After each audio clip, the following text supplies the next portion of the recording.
bukan komunikasi secara internal, sudah persuasif, kemudian sudah reshuffle, tapi organisasi itu tetap tidak progresif. Apa tolak ukurnya sehingga isu itu benar-benar tidak, siapa tahu ini kan salah satu strategi untuk menyatukan saya. Ya, ya.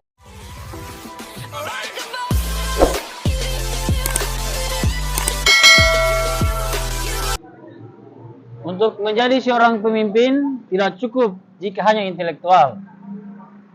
Kita membutuhkan ideologi agar kita menjadi independen, progresif, dan evaluatif. Saya kutip dari pernyataan Ali Saryati. Oke, jumpa lagi di podcast Impus ngomongin kampus. Sore hari ini kita akan berdiskusi masih tema yang sama, yaitu jawaban dari calon presiden mahasiswa Universitas Haluoleo terkait isu-isu kampus. Kemarin kita sudah bicara sama satu figur, hari ini kita menghadirkan satu figur yang lainnya. Nah, untuk membicarakan diskusi kita terkait isu-isu kampus ini, saya sudah menghadirkan kawan Devrian, selaku calon presiden mahasiswa Universitas Haluoleo dari hukum ya? Ya, betul. Dari hukum. Ya, kalau kemarin kan FKIP. Oke, Bung. Jadi diskusi kita sore hari ini kita akan berbicara terkait dua isu. Nah, isu yang saya maksud di sini adalah kita bicara isu politik dan isu sosial.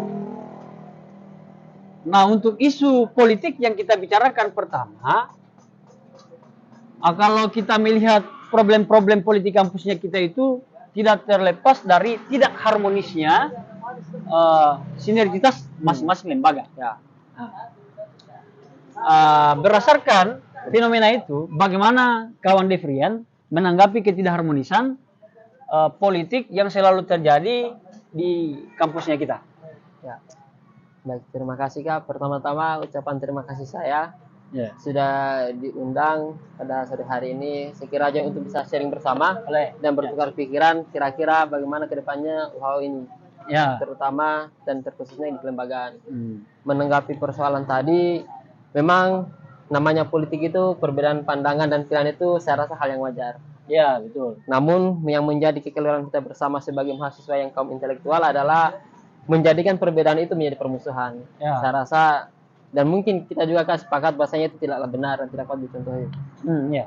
Namun fenomena tersebut masih ada. Nah, sehingga berdasarkan teman-teman kami juga mendiskusikan bahwasanya persoalan itu karena misalkan teman-teman yang tidak sependapat dengan saya itu karena perbedaan kepentingan politik, perbedaan pilihan, sehingga memang setelah terpilih nanti yang perlu kita lakukan adalah meradit daripada adanya sikat-sikat yang terjadi pada saat semasa pemilihan, kampanye, dan konsolidasi. Yang berikutnya adalah persoalan distribusi dan pembagian peran. Oke, ya, ini menarik ya. Karena lagi-lagi kita berbicara, teman-teman ini berbicara tentang eksistensi dan panggung. Sehingga ketika tidak diberikan peranan yang masif, peranan yang sesuai, sehingga mereka merasa dikerdilkan, sehingga timbullah dari kekecewaan. Sehingga tidak harmonis lah progresivitas dari organisasi. Mereka menganggap, kok kenapa ketuanya gitu, menganggap saya ini tidak ada artinya. Sehingga mereka rasa-rasa seperti itulah yang sebenarnya membuat adanya sikat-sikat di antara teman-teman kelembagaan. Mungkin tanggapan awalnya dulu gitu Kak. Oke. Berarti yang menjadi poin dari kenapa lembaga itu tidak harmonis karena ada perbedaan-perbedaan kepentingan politik yang ada di dalamnya. Dan kemudian ada istilahnya bagi-bagi jatah yang tidak bagus dalam pos-pos organizingnya ya. Pos-pos organizingnya. Nah, kemudian kalau Bung nanti menjadi presiden mahasiswa, amin. Ya, amin. Amin ya. Kalau Bung nanti jadi presiden mahasiswa nanti, kalau terjadi ketidakharmonisasi politik pada masa pemerintahannya Bung, itu apa yang akan Bung lakukan? Ya, baik. Terima kasih. Pertama-tama yang harus kita lakukan itu adalah merangkul, bukan memukul. Iya. Kalau memukul jangan sampai balas ya. Nah, artinya apa? Bahwasanya perbedaan seperti itu saya rasa tetap ada dan sepelajari tiap tahun ke tahun itu ada seperti itu. Iya, ini merupakan fakta sejarah ya. Namun tentu ini lagi-lagi yang kita dudukan bersama bahwasanya kita sebagai mahasiswa itu harus dewasa dan berpikir rasional dan intelektual. Bahwasanya yang kita lihat ini adalah berbicara tentang kepentingan kemahasiswaan, kepentingan kelembagaan. Jangan membawa sektor sentimen semata dan egoisme semata. Yang menjadi soal adalah ketika misalkan dulu saya dibilang kepercayaan dan rezeki dari Tuhan, saya tidak membukakan ruang kepada teman-teman. Tentu yang salah adalah saya. Namun akan berbeda soal ketika saya sudah memberikan ruang untuk sekiranya teman-teman ini mari kita berdiskusi, berduduk bersama dan bercerita apa yang menjadi persoalan dan problematika, apa yang menjadi keinginan teman-teman dan harapan teman-teman. Sehingga kita berada pada orientasi yang sama dan pemikiran yang sama. Namun perbedaan pandangan itu saya rasa hal yang wajar. Yang penting apa yang menjadi orientasinya kita itu sama. Yang penting itu yang jadi tolak ukurnya kita. Contohnya kita ingin ke kampus. Tujuannya kita ini harus ke kampus. Sehingga kalau saya lewat depan kampus, teman-teman lewat di perdos ini kan jadi soal. Yang pada intinya kita sama-sama menuju ke kampus. Yang berbeda soal adalah teman-teman ingin ke kampus, tapi perginya di Mandonga. Nah, kira-kira contoh-contoh seperti itu Kak, sehingga ada perbedaan disorientasi dan pemahaman teman-teman sekalian. Yang jelasnya ke depannya nanti salah satu hal yang perlu kita lakukan adalah membangun lagi silaturahmi, merajut lagi hubungan yang kemarin-kemarin sudah retak, kemudian mendiskusikan bersama dan membuka ruang untuk kita bisa saling memahami. Oke, ya, itu mungkin Kak. Nah, jika kita melihat pada fakta misalnya, ya, bahwa sudah berapa kali pergantian kekuasaan, saya sebut saja kekuasaan, ya, selalu terjadi problem yang ini. Ya. Dan apa yang kita lihat efek dari problem atau fenomena ini adalah lembaga itu tidak menjadi progresif. Ya. Artinya apa? Bahwa kita melihat lembaga itu dia nilainya hanya sebagai formalitas kelembagaan dan bahasa kasarnya itu menjadi sebuah pajangan saja, ya kan?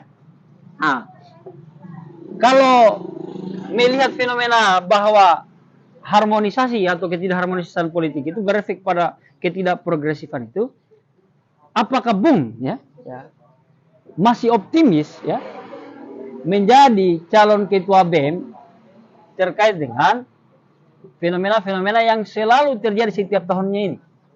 Ya. Apakah Bung tidak akan merasa nanti terganggu progresivitasnya dengan ketidakharmonisisan politik yang ada di kampus? Baik. Terima kasih pertanyaannya Kak. Berbicara terganggu tentu akan terganggu. Ya. Tetapi berbicara akan mematahkan dan memberhentikan langkah itu saya rasa tidak. Ya. Nah, lalu apa yang akan diambil? Ya.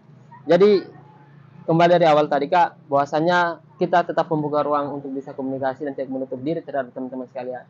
Namun yang hari ini Kak, ada keinginan saya yang ingin buat. Ya. Apa reformasi struktural namanya? Oke. Akan ada namanya itu magang BEM UHO. Nah, anak-anak magang BEM UHO ini dia tidak masuk dalam SK kepengurusan, tetapi lahir berdasarkan hak prerogatif daripada ketua BEM yang terpilih. Oh, jadi istilahnya ada otoritas tertinggi yang ada dalam diri presiden mahasiswa terpilih. Seperti hak prerogatif ya.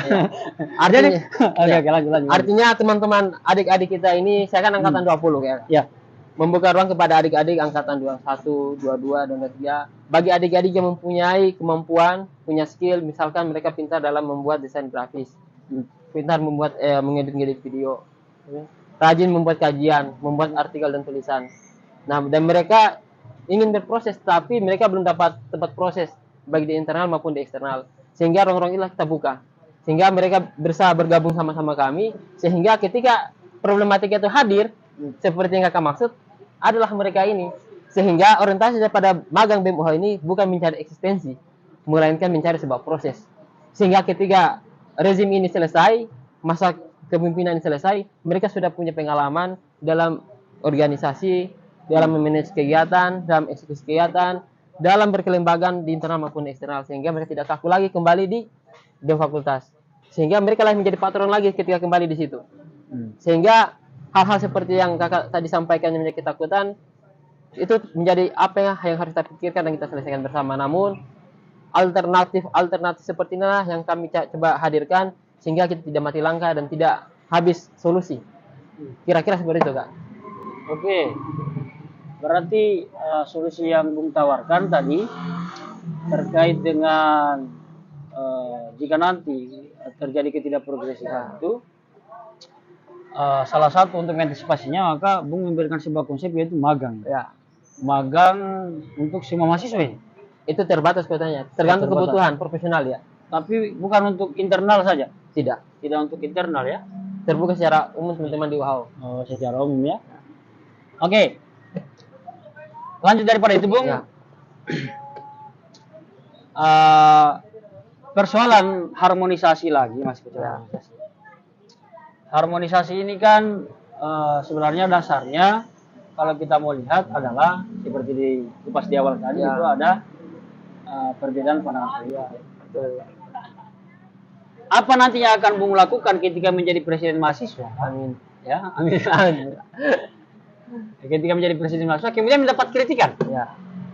bahwa ketika Bung menjadi pemimpin, itu ternyata dalam organisasi itu tidak harmonis. Ya. Apa kira-kira yang akan Bung lakukan ketika ada kritikan dari luar, kemudian melihat lembaga yang Bung pimpin tidak harmonis, dilakukan sebuah kritikan. Apa yang akan Bung lakukan dengan itu? Baik. Terima kasih pertanyaan Kak. Artinya menanggapi hal tersebut kita harus mendudukan bersama dengan teman-teman pengurus. Apa sih yang menjadi problematika? Ya. Artinya kita jangan langsung menjustifikasi tanpa mengetahui sudut pokok persoalannya seperti apa. Sehingga setelah kita dudukan bersama, kita evaluasi dan kita bahas kira-kira apa solusi yang terbaik. Namun ketika langkah-langkah tersebut tidak mencapai daripada namanya musyawarah mufakat, kan ada namanya reshuffle. Ya. Ya. Artinya saya secara tegas mengatakan walaupun ini pahit, mohon maaf. Ya.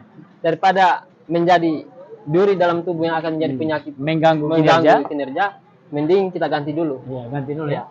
Tapi Bung tidak khawatir dengan apa yang menjadi alternatif yang Bung lakukan ketika misalnya mencopot itu justru menjadi bumerang untuk Bung. Misalnya mereka menaruh sentimen lah, mereka menaruh emosional lah, kemudian mereka melakukan sebuah gerakan-gerakan menghasut. Nah, terima kasih. Inilah ya memang langkah-langkah yang saya rasa mungkin beberapa orang mengatakan di tepi jurang. Ya. Tetapi bagi saya tidak jadi soal. Yang penting kita memiliki landasan argumentasi yang objektif, yang rasional. Tentu tidak mungkin kita akan merestafel orang tanpa ada penyebabnya. Ya. Tentu itu akan menjadi bumerang bagi saya. Tapi seandainya dan sekiranya mereka ini punya persoalan karena misalkan jengkel sehingga mereka tidak aktif dan sebagainya menjadi pengganggu daripada kepengurusan ini, tentu saya akan panggil. Diskusikan, kenapa kamu demikian? Apa menjadi problematika kamu? Kita beri kesempatan. Namun ketika kesempatan itu tidak diberikan, mohon maaf, kita harus profesional. Ya. Artinya inilah lembaga untuk berproses. Memang harus begitu. Ya, dan harus memang seperti itu. Yang berikutnya, kritikan itu saya jujur dan terus terang saya orangnya terbuka. Artinya saya lebih menyukai kritikan yang betul-betul terus terang kepada saya daripada sebuah sandingan dan pujian tetapi munafik. Ya. Okay. Walaupun memang kedengarannya pahit. Ya, pahit ya. Tapi ya selamanya pahit itu adalah racun. Ya. Terkadang pahit itu adalah obat. Betul ya. Sehingga ketika kritikan itu bisa mengetuk hati saya untuk bagaimana bisa saya menjadi lebih baik, saya lebih senang. Dan saya akan tetap merangkul orang seperti itu. Karena kalau semuanya orang memuji kita terlena kadang-kadang Kak. Iya. Namanya kita manusia nih Kak. Ya. Mungkin begitu Kak. Oke. Jadi problem pada persoalan misalnya ada yang mengkritik, maka alternatif yang calon presiden mahasiswa lakukan adalah dengan membangun diskusi sama internal ya. Sama internal. Kemudian jika ternyata diskusi internal itu ada yang keras kepala, ya dalam bahasa saya keras kepala, maka akan dilakukan sebuah pergantian. Nah, kemudian yang menjadi pertanyaan selanjutnya adalah, apakah langkah-langkah yang Bung lakukan, ya, yang akan Bung lakukan ke depan ini tidak pernah dilakukan sebelumnya sama pemimpin sebelum ini? Kalau kita berkaca di pemimpin sebelumnya, bahwa sangat absurd dalam pandangan saya bahwa ketika ada problem secara internal, kemudian mereka tidak komunikasikan secara internal. Ya, pasti dikomunikasikan. Ya. Hanya fakta lagi yang kita lihat bahwa masih kacau ya, secara progresivitas. Nah, kembali ke pertanyaannya bahwa terkait dengan alternatif yang Bung lakukan ini, apakah tidak pernah dilakukan sebelumnya sama pemimpin sebelumnya? Kemudian apa outputnya? Ya, baik. Terima kasih. Berbicara tentang kepengurusan sebelumnya, memang saya memperhatikan ada yang beberapa yang melakukan hal seperti itu. Dan memang tentu yang di reshuffle ini tentu ada kekecewaan hati. Ya. Namun lagi-lagi pemimpin itu dia harus profesional dan tegas. Dan dia harus siap menerima segala konsekuensi yang ada. Namun yang menjadi resiko itu yang tentu menjadi tolak ukur kita bersama adalah apa landasannya. Tolak ukur apa menjadi tindakan kita sehingga kita harus melakukan tindakan tersebut. Apa rasionalitasnya? Sehingga yang hadir itu bukan sentimen, tetapi karena ada sebab akibat yang memang fundamental kenapa dia harus di-cut. Nah, kemudian berbicara yang kemarin itu memang ada kemarin yang sempat di reshuffle, ya kan? Nah, ketika terjadi hal tersebut kita harus mendengar lagi teman-teman pengurus dan kita jelaskan apa yang jadi persoalan dan problematika. Tetapi mohon maaf, ini harus menjadi konsumsi internal. Iya, iya. Ya. Iya, iya, iya. Ya, tapi Artinya ini urusan dapur. ya, ya, ya, Ya. boleh, boleh. Tapi maksudku apa yang saya mau lihat dari problem sebelumnya itu adalah sudah melakukan diskusi internal, kemudian sudah melakukan sebuah reshuffle, tapi kita menemukan bahwa organisasi itu tetap sama, bahwa tidak progresif. Nah, bagaimana sekarang Bung mau yakinkan teman-teman untuk mahasiswa WAO, karena kan ini mau diposting ya, mau diposting ya. Bagaimana Bung mau yakinkan teman-teman nanti kepada mahasiswa WAO terkait dengan problem harmonisasi ini, bahwa sudah pernah dilakukan komunikasi secara internal, sudah persuasif, kemudian sudah reshuffle, tapi organisasi itu tetap tidak progresif. Ya. Silakan Bung. Baik, terima kasih. Jadi mungkin saya agak sedikit panjang lagi nih kalau seperti ini. Setelah itu kan kita lanjut ke aspek selanjutnya. Ya, baik. Jadi dalam kepengurusan itu ada namanya segmen, menteri, dan menko. Oke. Nah, saya rasa di sini berbicara tentang persoalan pembagian dan distribusi peranan. Yang dimana ketua BEM itu tanpa dijelaskan di arah ketua BEM, dia sudah tidak bersinar. Yang biar perannya kadang-kadang teman kepengurusan ini yang tidak bersinar sehingga mereka merasa dikerilkan dan merasa berkecil hati. Yang ini yang harus dipahami secara keseluruhan. Yang berikutnya adalah berbicara tentang itu ketika reshuffle sudah dilakukan, kemudian masih ada kevakuman dan tidak progresifnya daripada kegiatan kelembagaan, adalah tadi alternatif Kak. Ya. Magang BEM UHO. Magang BEM UHO. Tentu berbicara kepengurusan itu tidak semua itu akan malah semua, akan non progresif semua. Pasti akan sebagian. Tapi kan itu bukan untuk khusus internal magangnya. Iya. Jadi begini Kak. Magang ini mereka ini dilibatkan ketika ada sebuah proyek kegiatan, mereka yang dilibatkan. Artinya ini mereka adalah mesin yang menggerakkan kegiatan tersebut, mengelola kegiatan tersebut.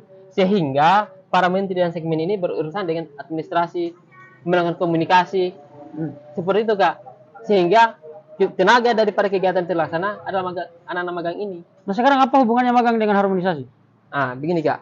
Jadi terkadang harmonisasi kegiatan ini, teman-teman pengurusan ini adalah terkadang mereka ini pengennya kegiatannya dilaksanakan, tapi belum dilaksanakan karena persoalan misalkan budgeting, toh.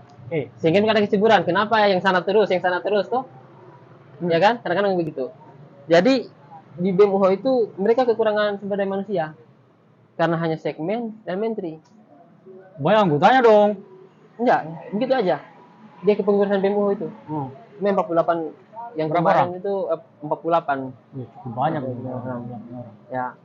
Kemudian apa korelasinya dengan anak-anak magang ini Kak? Nah, kalau misalkan kita berbicara tentang kevakuman daripada kelembagaan itu adalah karena mereka berbicara tentang kemalasan dari teman-teman pengurus, mohon maaf, lahirlah anak-anak magang ini. Kalau misalkan berbicara tentang kemalasan dan kevakuman daripada kepengurusan ini karena perbedaan politik, sembari daripada kita menyelesaikan persoalan tersebut, anak-anak magang ini yang hadir untuk menjalankan kegiatan tersebut. Sehingga adalah ini Menko. Ketika menteri tidak bisa melakukan, kan ada Menko. Menko ini mengkoordinir beberapa kementerian.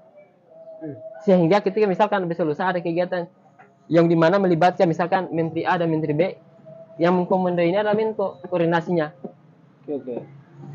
Tapi bukankah magang itu hanya bicara persoalan menunjang terkait dengan kerjasama saja? Kemudian berbicara terkait dengan keaktifan saja.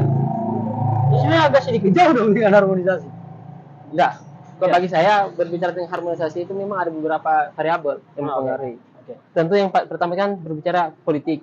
Toh, karena jujur dong, mereka ini kan ada juga politik-politik yang harus dimanfaatkan kan.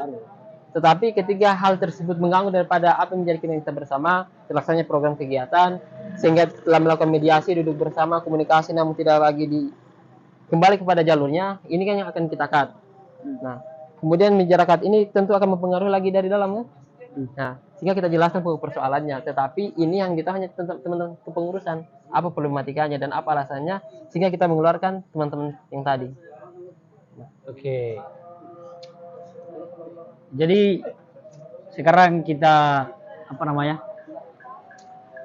ringkaskan terkait dengan langkah-langkah strategisnya tadi.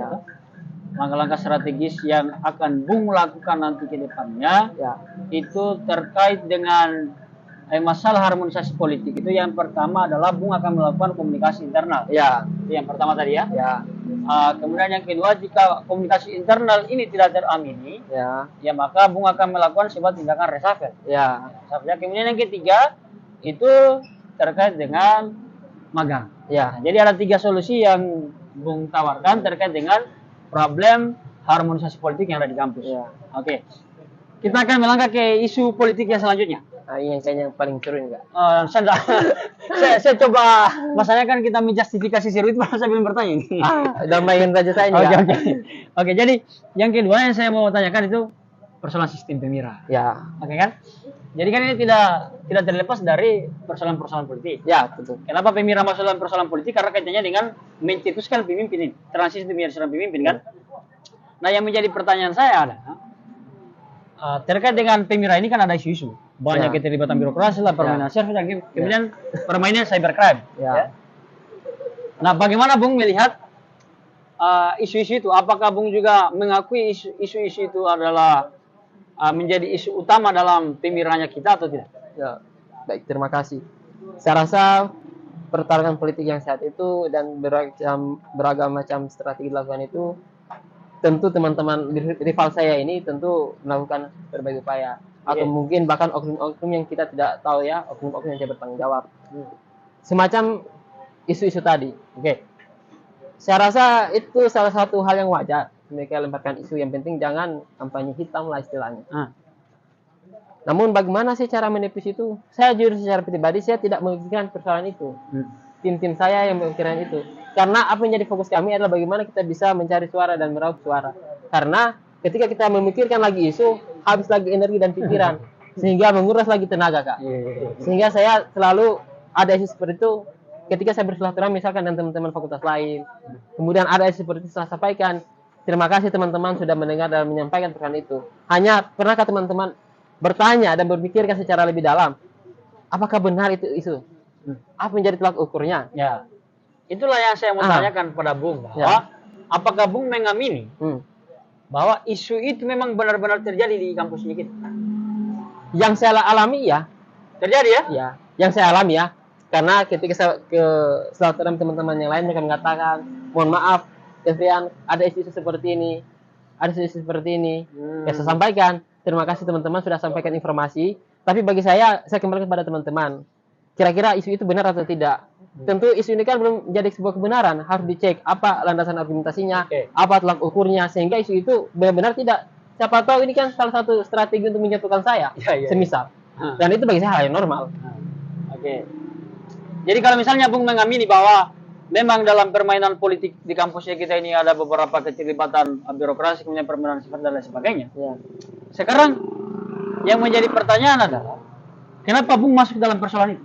Yang mana tadi? Pada persoalan sistem yang dalam konotasinya kita ini, apa ya namanya kalau saya mau katakan? Demokrasi yang tidak baik. Kenapa Bung memilih untuk masuk pada sistem politik yang memang isu-isu itu selalu menjadi permainan-permainan kita? Baik. Terkadang isu seperti itu memang sengaja diciptakan, dilahirkan untuk sekiranya bagaimana melemahkan salah satu figur. Tetapi saya tidak terlalu fokus pada persoalan itu. Karena kenapa? Karena sekiranya jika intrik tersebut hadir, saya ngapain konsolidasi? Bisa dicek. Saya sudah sempat bersilaturahmi kos ke kos. Saya sempat silaturahmi. Tidak semua juga kos, Kak. Namun sudah ada beberapa asrama yang kami kunjungi. Sehingga memang ada beberapa teman-teman ini yang belum tahu persoalan pemira ini. Sehingga juga kami bersilaturahmi, bertukar pikiran, menyampaikan niat dan hajatan, meminta doa restu teman-teman sekalian. Sehingga saya memang betul-betul menikmati proses ini. Bagaimana kita bersilaturahmi, berkunjung dari kos ke kos. Namun lagi-lagi, Kak, persoalan isu-isu itu saya jujur terus terang tidak memikirkan hal tersebut. Saya fokusku bagaimana saya bisa mendapat suara, Kak. Meyakinkan teman-teman mahasiswa supaya memilih saudara. Kemudian tertarik sama saudara ya.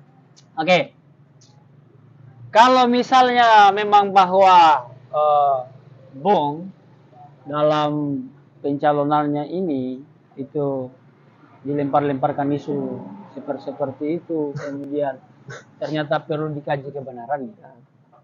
Hanya yang saya mau kokohkan di sini adalah pada pemiranya kita itu, dalam pandangan saya memang itu tidak terlepas dari 3 isu itu. tidak terlepas dari 3 isu. Dan kemudian banyak memang teman-teman mahasiswa mengamini persoalan ini. Nah, seandainya kalau Bung menjadi calon menjadi presiden mahasiswa ya, Amin. apakah Bung tidak akan melakukan perubahan terkait dengan sistem pemilihannya kita?